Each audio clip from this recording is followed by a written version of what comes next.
The Richest Man in Babylon. Chapter 1. The Man Who Desired Gold. Bansir, the chariot builder of Babylon, was thoroughly discouraged. From his seat upon the low wall surrounding his property, he gazed sadly at his simple home and the open workshop in which stood a partially completed chariot. His wife frequently appeared at the open door. Her furtive glances in his direction reminded him that the meal bag was almost empty and he should be at work finishing the chariot, hammering and hewing, polishing and painting, stretching taut the leather over the wheel rims, preparing it for delivery so he could collect from his wealthy customer. Nevertheless, his fat, muscular body sat stolidly upon the wall. His slow mind was struggling patiently with a problem for which he could find no answer. The hot tropical sun, so typical of this valley of the Euphrates, beat down upon him mercilessly. Beads of perspiration formed upon his brow and trickled down unnoticed to lose themselves in the hairy jungle on his chest. Beyond his home towered the high terraced walls surrounding the king's palace. Nearby, cleaving the blue heavens, was the painted tower of the Temple of Bel. In the shadow of such grandeur was his simple home and many others far less neat and well cared for. Babylon was like this, a mixture of grandeur and squalor, of dazzling wealth and direst poverty, crowded together without plan or system within the protecting walls of the city. Behind him, had he cared to turn and look, the noisy chariots of the rich jostled and crowded aside the sandaled tradesmen as well as the barefooted beggars. Even the rich were forced to turn into the gutters to clear the way for the long lines of slave water carriers on the king's business, each bearing a heavy goatskin of water to be poured upon the hanging gardens. Bansir was too engrossed in his own problem to hear or heed the confused hubbub of the busy city. It was the unexpected twanging of the strings from a familiar lyre that aroused him from his reverie. He turned and looked into the sensitive, smiling face of his best friend, Kobbi, the musician. "May the gods bless thee with great liberality, my good friend," began Kobbi with an elaborate salute. "Yet it does appear they have already been so generous thou needst not to labor. I rejoice with thee in thy good fortune. More, I would even share it with thee. Pray, from thy purse, which must be bulging, else thou wouldst be busy in yon shop, extract but 2 humble shekels and lend them to me until after the nobleman's feast this night. Thou wilt not miss them ere they are returned." "If I did have 2 shekels," Bansir responded gloomily, "to no one could I lend them, not even to you, my best of friends, for they would be my fortune, my entire fortune." No one lends his entire fortune, not even to his best friend. "What?" exclaimed Kobbi with genuine surprise. "Thou hast not 1 shekel in thy purse, yet sit like a statue upon a wall? Why not complete that chariot? How else canst thou provide for thy noble appetite? 'Tis not like thee, my friend. Where is thy endless energy? Doth something distress thee? Have the gods brought to thee troubles?" "A torment from the gods it must be," Bansir agreed. "It began with a dream, a senseless dream in which I thought I was a man of means. From my belt hung a handsome purse, heavy with coins. There were shekels which I cast with careless freedom to the beggars. There were pieces of silver with which I did buy finery for my wife and whatever I did desire for myself. There were pieces of gold which made me feel assured of the future and unafraid to spend the silver. A glorious feeling of contentment was within me. You would not have known me for thy hard-working friend, nor wouldst have known my wife, so free from wrinkles was her face and shining with happiness. She was again the smiling maiden of our early married days." "A pleasant dream indeed," commented Kobbi. "But why should such pleasant feelings as it aroused turn thee into a glum statue upon the wall?" "Why, indeed? Because when I awoke and remembered how empty was my purse, a feeling of rebellion swept over me. Let us talk it over together, for, as the sailors do say, we ride in the same boat, we two.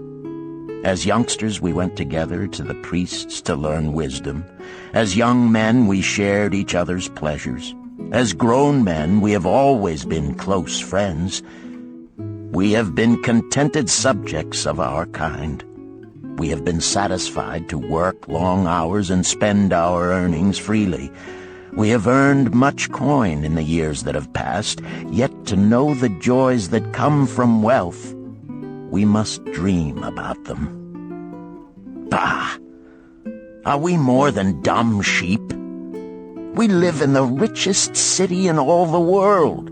The travelers do say none equals it in wealth. About us is much display of wealth, but of it we ourselves have not. After half a lifetime of hard labor, thou, my best of friends, hast an empty purse, and sayest to me, "May I borrow such a trifle as 2 shekels until after the nobleman's feast this night?" Then what do I reply? Do I say, "Here is my purse, its contents will I gladly share"? No, I admit that my purse is as empty as thine. What is the matter? Why cannot we acquire silver and gold, more than enough for food and robes? Consider also our sons, Bansir continued. Are they not following in the footsteps of their fathers? Need they and their families, and their sons' families, live all their lives in the midst of such treasures of gold, and yet, like us, be content to banquet upon sour goat's milk and porridge? Never in all the years of our friendship didst thou talk like this before, Bansir. Kobbi was puzzled. Never in all those years did I think like this before. From early dawn until darkness stopped me, I have labored to build the finest chariots any man could make, soft-heartedly hoping someday the gods would recognize my worthy deeds and bestow upon me great prosperity. This they have never done. At last I realize this they will never do. Therefore my heart is sad. I wish to be a man of means. I wish to own lands and cattle, to have fine robes and coins in my purse. I am willing to work for these things with all the strength in my back, with all the skill in my hands, with all the cunning in my mind. But I wish my labors to be fairly rewarded. What is the matter with us? Again, I ask you, why cannot we have our just share of the good things so plentiful for those who have the gold with which to buy them? Would I knew the answer, Kobbi replied. No better than thou am I satisfied.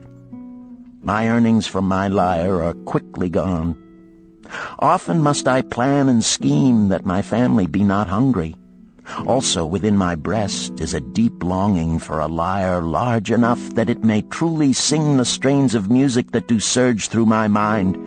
With such an instrument could I make music finer than even the king has ever heard before. Such a lyre thou shouldst have. No man in all Babylon could make it sing more sweetly.